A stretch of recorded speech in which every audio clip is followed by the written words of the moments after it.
Elias lived in a forgotten village, nestled among ancient hills and dense forests, a place where time seemed to flow more slowly and where people still called each other by their full names on street corners. He was known to everyone as the generous-hearted woodcutter, the one who never left a request unanswered. Anyone needing a hand to fix a fence, prune a tree, or push a stuck cart would knock on his door without hesitation. And he, like a river that never refuses water, always said yes, even when his body ached, even when the day was nearly over. But behind the kind gestures was a tired man. Elias rarely slept well. His house creaked in the corners, the bed sagged under the weight of accumulated exhaustion, and the roof threatened to collapse. But no one knew. He made a point of hiding it. He kept his pain in silence, like someone who doesn't want to bother even God. His face carried a constant smile, but his gaze was already calling for help. That autumn morning, Elias returned from the forest with hunched shoulders and resin-stained hands. The sky was heavy, announcing a storm set to break later that day. He urgently needed to fix his own roof, whose shingles had come loose in previous rains. He knew that if he didn't take care of it now, he would lose furniture, books, the little he had. He walked with firm steps, determined to prioritize his own needs for the first time. But before he crossed the gate, Mrs. Clara, an elderly neighbor, appeared distressed, asking for help. The wind from the night before had torn part of her roof. Her eyes were filled with fear. Elias hesitated for a few seconds, looked at the darkening sky and his calloused hands. His response came by reflex. "Of course, Clara. I'll grab my tools." And so, once again, he placed someone else's needs above his own.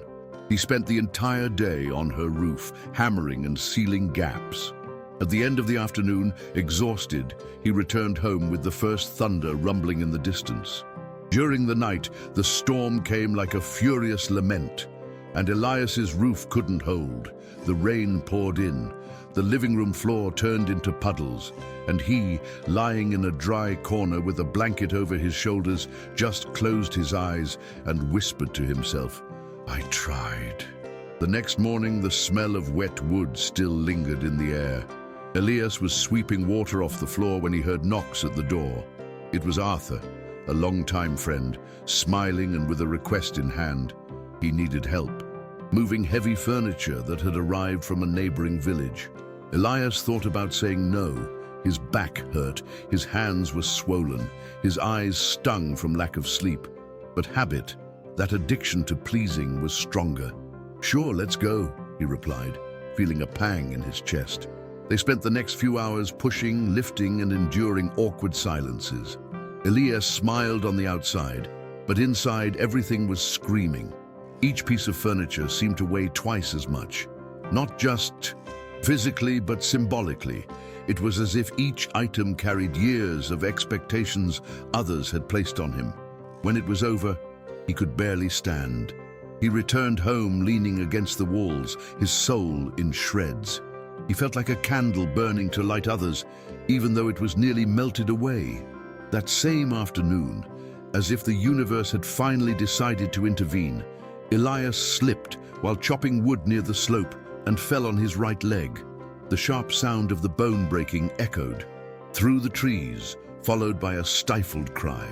The pain was excruciating, but even crueler was the realization that for the first time, he was truly alone. He tried to crawl, reached for the phone in his shirt pocket, and called Marco, one of the many he had helped countless times. The response came quickly but coldly. "Man, Elias, I can't today. I'm swamped." And he hung up. The silence after the call was more deafening than the snap of the fracture. Lying among leaves and twigs, with the light, rain wetting his face, Elias cried. Not just from physical pain, he cried over the loneliness disguised as popularity, over kindness that was never reciprocated, over love that never returned. There, in the middle of the woods, with a broken leg and a shattered soul, he began to realize that saying yes too often was also a form of self-abandonment. The next morning, With his body in a cast and his heart in pieces, Elias left the clinic with the help of crutches and went to the forest. He couldn't explain why. Perhaps it was just a desire to find a place where he could breathe without expectations around him. He sat under an old fig tree, the same one he used to shelter beneath as a child.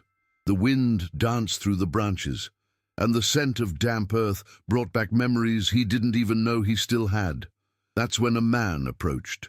His face was weathered by time, grey beard, calm eyes. He sat beside him without asking. "You're looking for something you've lost, aren't you?" said the stranger. Elias just nodded, too weary to speak, and the man began to tell his own story, one of someone who, like him, had given too much until his body forced him to stop. He spoke of self-love, of limits, of faith. Saying no is also an act of love, brother. If you don't know how to care for yourself, you eventually stop existing. Elias listened in silence, tears in his eyes. For the first time, someone seemed to see him without asking for anything in return. The stranger's words echoed within Elias like a river finding a new course. He returned home a changed man, not because he had become harsh or indifferent, but because something inside him had finally understood. He also deserved care. The next day, an acquaintance from the village, always smiling but opportunistic, knocked on his door, asking to borrow money. Elias looked into the man's eyes, felt the old impulse rising, but took a deep breath and said, "Not today, I can't." The silence that followed was thick. The other man awkwardly thanked him and left. Elias closed the door with his heart racing, as if he had just committed a crime. But it was the opposite. For the first time, he was learning to protect himself. He sat on the porch and cried, not from regret, but from release. The no he had so long avoided turned out to be a whisper of self-love, a boundary that didn't push people away but defined where he ended and the other began. And in that boundary, there was life, dignity, peace. As the weeks passed, Elias discovered new ways to love that didn't require him to erase himself. He started visiting neighbors with a pot of coffee and comforting words instead of tools. He helped when he could, but now without betraying himself. He began attending services at the village chapel, reconnecting with a faith that had been lost between favors and obligations. And there, sitting in the back pew, listening to the reading of Ephesians 4:25. "Therefore each of you must put off falsehood and speak truthfully to your neighbor, for we are all members of one body." Everything made sense. Saying no wasn't an act of rejection, but of truth. It was the most mature way to love, to remain whole. Elias smiled. He was still the same generous man, but now with deeper roots. His house was repaired, his soul too. And when the next storm came, and it would as always, he would be ready with a strong roof, a whole heart, and the certainty that being good doesn't mean self-destruction. That day, he finally learned that saying no is sometimes the most sacred gesture. Have you ever felt that saying yes too often was slowly destroying you? Have you ever been afraid to disappoint someone by putting yourself first? Share in the comments. Your story might inspire others to also find the courage to say no when it matters most.